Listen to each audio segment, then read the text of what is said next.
What's going on, everyone? Happy Wednesday to everyone. Hopefully everyone is doing well, staying safe, healthy. If you had to take a COVID test, hopefully you have tested negative. If you did test positive, I hope you have a full and speedy recovery with no long COVID issues. And if you're in the path of major Hurricane Milton, I hope you are staying safe, hunkered down, because that is a serious storm. We will be providing an update on Hurricane Milton today. It's time now for the Wednesday edition of the Virus Update for Wednesday, October 9th, 2024. If you're new to my channel, welcome to my channel. This is where I do the daily virus update on all things COVID. Any other virus that could be a health threat to you. We're going to be talking about some of those other viruses today because we are going to take a look at wastewater. And of course, I give you the latest news. We talk about headlines of studies that are coming out, all kinds of stuff, and sometimes we even do talk about international issues as well. And that's where we're starting today, is international will be our first story of the day. So if you are new to my channel and you want to stay informed, because the government, the news, they stopped doing that, subscribe down below. Hit that notification bell. Share this video with anyone you know. And of course, leave a comment down below and give this a thumbs up. The more people that hit that like button, the more YouTube is going to share this content throughout the algorithm. Yes, it actually does work that way. Alright, starting off with our first news story of the day. This is some good news. Novavax gets emergency use authorization for updated COVID vaccine targeting JN.1 strain. Yes, this is fantastic news, and the authorization is for use in individuals 12 years of age and older. So I'm happy to report that. I'm not happy to read this headline. History of COVID-19 found a double long-term risk of heart attack, stroke, and death. And let me tell you, since COVID has become a thing, which it's been several years now, we have seen so many sudden deaths in young, healthy people, middle-aged people, all ages, just like a drop of a hat. They're just out of nowhere, collapsing, dying. Heart attacks have gone up, and now this. I have to share this with you. I'm sure you might have seen this by now. If not, you'll see it on the news. I'm sure you will. Turkish Airlines pilot. The flight took off from Seattle, had to make an emergency landing at JFK because the pilot has died mid-flight, prompting that emergency landing.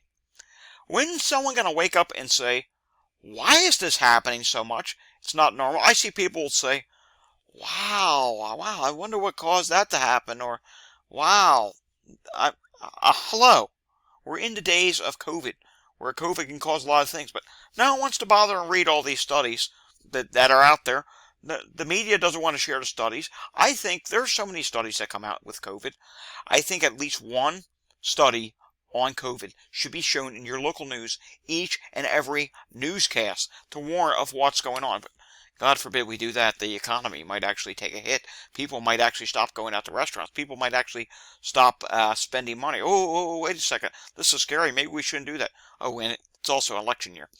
Doesn't look good in an election year to say, oh, we didn't actually contain the virus. The virus is still going on. Even though it's the truth. The virus was never contained. All right, moving on. Study shows fatigue, prominent feature of long COVID. I can raise my hand. Once in a while, that shows its ugly head. 1 minute you can think, oh, long COVID's improving. Then also you can have a symptom of long COVID come back again. Or you could get some treatments for long COVID, and those treatments could go on to cause some side effects. I can raise my hand for that as well. My asthma injections, although it is allergy-driven asthma, that's what it's been called, sometimes do cause pain in my arms.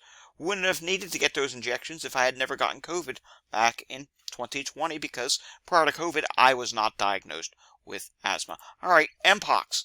It's becoming a little bit of an issue up in Montreal. Montreal is reporting that just since August, they have had 21 cases of Mpox, and that raises the total to 25. So, yes, the number of cases are going up, but in 2022, they saw about 400 cases. So, it's a lot less than 2022, but it does still exist, and that you need to know about. All right, let's take a look at pollen levels for today. 55% of the country is in low to medium status. Of course, low across much of Florida. Medium status in the Florida Panhandle, but you're not too worried about the pollen levels there today. I can tell you that right now, because Milton is what you are concerned about. More on Milton in just a moment. Air quality levels are really bad across the mountainous regions of the West. I mean, The videos I've been seeing coming out of Wyoming, the fires, I saw elk yesterday running to protect themselves from the wildfires. It's really bad. That's a big issue in the United States within itself right now, though it's the southeast U.S. that is really taking Florida, that is really taking the spotlight because of Milton. All right, here's the latest on Milton. As of this recording, and right now it is 3:06 p.m., Milton still has 130-mile-per-hour winds. It's borderline Category 4. It's going to be a Category 3 at landfall. The pressure is still at 944 millibars. That is rising. We want that to rise. There's wind shear over top of Milton, which is helping to weaken it some, but we do have some significant problems that are ongoing. Take a look at this. Here's Milton. It doesn't look as organized, but trust me, it's still a major hurricane. And what you're not seeing on here is the story of what's going on in Florida at the moment. And that has been really, I've been tracking weather for, what is this, 2024? Almost 25 years. Since I was a kid, I've been tracking weather. I have never seen a hurricane to hit Florida have this many tornado warnings. And I believe Miami just tweeted earlier, someone informed me. Second most tornado warnings they have ever issued. That's serious, and there have been multiple tornadoes on the ground. Tornado threat is going to continue for many hours and probably into the night. And then you take a look here. Here's the eye of, or the center, we'll call it the center of Milton. And that is headed for a landfall somewhere between Sarasota and St. Petersburg. I think it's going to landfall just south of Tampa Bay, but anywhere in these areas, please stay safe. Anywhere in Florida, because there's even flooding and rains. You can see up by Ocala, Gainesville, Orlando, flooding rains. And speaking of Orlando, see all this tornado warned activity? That's headed up to you next. So you really want to be paying close attention to what's going on, because I know a lot of people did evacuate to the east and went to Orlando or down by Miami, where, again, we have seen multiple confirmed extremely dangerous tornadoes today, and already I'm hearing around Tampa Bay, winds are gusting 50 to 60 miles per hour, and the worst of the storm for you is yet to come. Storm surge, 10 to 15 feet around Sarasota, 8 to 12 feet around Tampa. Sarasota, that could be where the worst of this storm may occur, but really, the storm is so large, anywhere along Florida's western coast, you need to just be extremely careful. If you did not evacuate, please seek your safe place and ride this storm out, and best wishes to you. Want to learn more about the storm, want to follow more of what's going on, Climate Data Report, I will be constantly tweeting there throughout the evening and in the night. I tweeted there like crazy this morning, took a little break earlier. I'll be right back at it again later on. And on a final note, already 44,670 customers in Florida without power. I'm hearing estimates that's projected to probably go over 1 million at some point. I wouldn't doubt it. I mean, it's already rapidly going up. All right, getting back to the virus coverage. EMS calls in Philadelphia yesterday. 834 EMS incidents. Taking a live look at Montgomery County, Pennsylvania, which is just west of Philadelphia. We see there are 3 respiratory emergency calls. There were 5 before I started this video. And we can see there are a few calls for other things. Chester County, we're not seeing as many sick person calls as we were to finish out the month of September, or throughout the month of September. We have peaked in this area. It's dropping, with exceptions to that one wastewater site in Westchester, Pennsylvania, in Chester County, which is still coming in with rising wastewater for some reason. It just will not drop. All right, Canada. Let's refresh this to make sure it's up to date. Viral activity level for COVID-19 is high. Flu A is low at this time. Flu B is low at this time. RSV is moderate at this time. So you have the COVID issues, but you're also starting to have an RSV issue, and that's starting to become a thing in the U.S. as well. Show you that in wastewater in just a moment. Walgreens national positivity rate this week is 18.4%. 21.8% was last week. That's down by 3.4%. Total test, 6,492. Prior week, 7,788. And we can see here on the map, in the greens, those are states with improving COVID positivity rates. And the red, those are states with positivity rates that are not improving. So let's take a look at Pennsylvania. We're seeing dark green there. That's a good thing. And it is good. Here in Pennsylvania, my state, 15.9% positivity rate. The prior week was 30.2%. That is down big time by 14.3%, and total testing is down. This is a legitimate drop. COVID's dropping in Pennsylvania right now. 82 tests versus 116. Look at that chart. It is almost literally going straight downward now. South Carolina is coming in with 21.9% positivity rate. The prior week was 13.5%. That's up by 8.3%. Total test 151 versus 148. For some reason, you are seeing a slight rise. Taking a look at Alabama, 14.9% positivity rate this week. The prior week was 15.8%. That is down by 0.9%. Total test 94 versus 101. In Kansas, 18.9% positivity rate. That's down 3.4% from 22.2% last week. Total test 53 versus 72. That's a legitimate drop. Arizona, 28.4% positivity rate this week. The prior week was 30.9%. That's down by 2.5%. Total test 162 versus 207. Let's come up here to Iowa. Iowa's seeing a slight increase, 32% positivity rate versus 31.3%. That is up by 0.8%. Total test, 25 versus 32. Kentucky this week reports a positivity rate of 23.4% versus 21.1%. But your testing was less, so your positivity rate for COVID went up by 2.4%. Total test, 64 versus 95. You had the decrease in testing. Let's take a look at what's going on in North Carolina. North Carolina, 13.8% this week versus the prior week, which was 22.4%. Down by 8.6%, and testing was down significantly. 383 tests versus 482. And we will end Walgreens today in Connecticut, where the positivity rate is 17.4%. The prior week was 24.6%. That's a difference of down 7.2%. 69 tests versus 65. So that is a legitimate drop at this time. All right, let's take a look at my notes for today, or at some notes for today. This is data provided by CJS 83172, and of course Florida. So he starts off with Florida, where all well wishes are to those about to get slammed by Milton. He says 832 new cases and 1 new death in a 2-day update. New Jersey, 508 new cases, 3 new deaths in their weekday update. New York, as we saw yesterday, and you're going to see again today, New York is not doing bad. 591 new cases, their lowest daily total in about 3 to 4 months.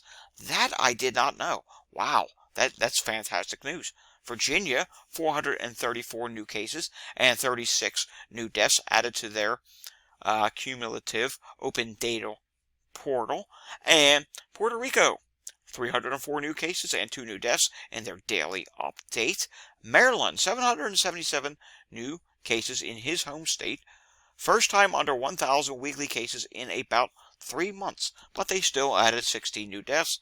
Maine, 561 new cases and 2 new deaths. Michigan, 2,407 new cases and 41 new deaths added. One thing I should add real quickly about Florida. Those who have evacuated, I know you don't want to hear about this. You probably don't really care to hear about this. You're probably thinking, oh, we're in the middle of a hurricane. Why should I care about COVID? Please, if you evacuated to a crowded hotel, there's a lot of hotels. I saw on the Weather Channel, Orlando area, 120,000 hotel rooms, and the majority of them are booked. If you evacuated to one of these crowded hotels, please be careful. COVID could be, and other viruses could be spreading at these hotels. Just be mindful of that. I know you're worried, are you going to have a house to go back and all this other stuff? It's a legitimate problem. Just focus on your health as well. Please stay safe, and God bless to all who live in Florida. Alrighty, moving on here, I do want to take a look at some wastewater data for today, and I do want to do the region by region look, because it would appear to me that, at least in some areas, we're starting to see some of the wintertime viruses come into play. Now, COVID, nationally, it's dropping. RSV, though, however, it's still very low. It is slowly starting to rise on the national level. Influenza A is not seeing a national rise just yet. There's actually a wonky movement downward. Influenza B is low. Norovirus is in the medium category. But when we look at the regions, you'll see that there are some regions where maybe things are starting to rise. Not seeing that in the Midwest. Midwest is fine for COVID. It was dropping pretty quickly, slowed off a little bit. RSV is low, influenza A is low, influenza B is low. Norovirus was rising, then did see a drop. We'll have to see if that actually holds itself. And take a look at this. Now, there's a wonky movement here. So, I express caution. There's a wonky upward movement, but over several updates, the Northeast for COVID, though coming in at high levels, is starting to see a little bit of a rise again. Some of that could be because of leaf peepers mixing and mingling. New England has been really crowded last weekend, and I know for indigenous people we can probably be the same this weekend. In Pennsylvania, Pocono Mountains will get crowded. The Catskills of New York, all the places people go to see leaves. People will stay at these country inns, bed and breakfasts, Airbnbs, restaurants, places are going to get crowded. Then they'll go home. Maybe some of them will have their kids with them. And, the kids go back to school, say they're infected and doesn't show up for a few days. It's going to lead to increased transmission of COVID. So keep an eye on that. And it could be what gets the ball going for RSV and influenza A as well. Influenza A was starting to rise in September. Then it slowed off, and now there's a wonky movement downward. Eventually, all these are going to pick up once again. Influenza B is low right now. HMPV, norovirus, not much of an issue at this time. Taking a look in the south, we do see down the south, COVID's low. Not concerned about that right now. Not even that wonky movement upward. Yeah, it's slowed off, but it's dropped. RSV is starting to see a little bit more of a sustained rise, as is influenza A. So that's something we're going to have to keep an eye on. And norovirus is rising as well. HMPV and influenza B, not much of an issue at this time. On the West Coast, we do note that COVID is continuing to drop. RSV is at extremely low levels. It's not even over 1 yet. It's trying to rise, but it's not over 1 yet. Influenza A is low. Influenza B is low. HMPV is low. And norovirus is in the medium category at this time. So, not terribly concerned about the West Coast yet. It's the South that is starting to see the rise for RSV and influenza A. And, of course, the Northeast will have to keep an eye on what's going on there with COVID. Let's take a look at one or two individual wastewater sites. How about Seaford, Delaware? I can't remember the last time we checked here. We can see here COVID is low. Slight increase at the beginning of October. Not surprised because some of the Delaware summer places actually were crowded the past couple of weekends. RSV, influenza A, influenza B, all not much of an issue. And Mpox, none being detected at this time. And now let's go out to the West Coast. Let's go down to... How about we come down to San Diego? Can we? I don't know. Not always work. Well, okay, it's working. San Diego, COVID levels at this time are relatively low. Not seeing much of a rise. They're just pretty much holding steady. RSV, influenza A, influenza B, all low at this time. They did have some detections of Mpox back in September and August, and everything else is not much of an issue at this time. And let's go further to the north.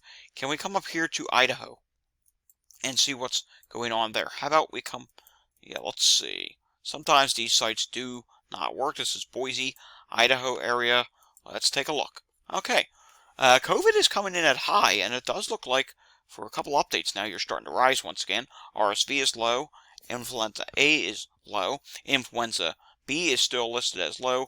And norovirus, the overall trajectory since the end of summer has been up, down, but overall, you can see here, it has trended upward. Now, it's trying to go back down again, but it's listed as high at this time, so that is relatively concerning. And everything else, not much of an issue at this time. Alrighty, moving on here. We do see that the latest variant of COVID is the KP 3.1.1 variant at 58.7%, and XEC, which is one that a lot of people are watching, still comes in at 6%.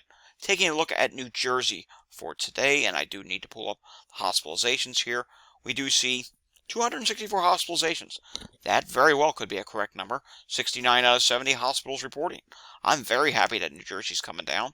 5 people on a ventilator, and in the ICU in New Jersey at this time. If we can see that number, we see it is 27 as the site freezes up on me. So we will move on from New Jersey, but overall, good news in New Jersey.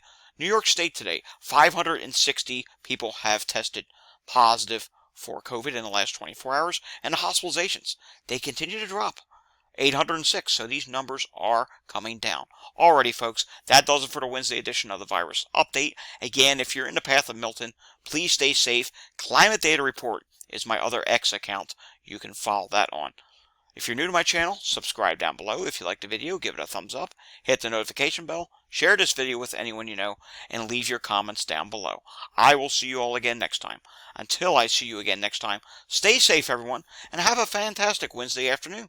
Thanks for watching.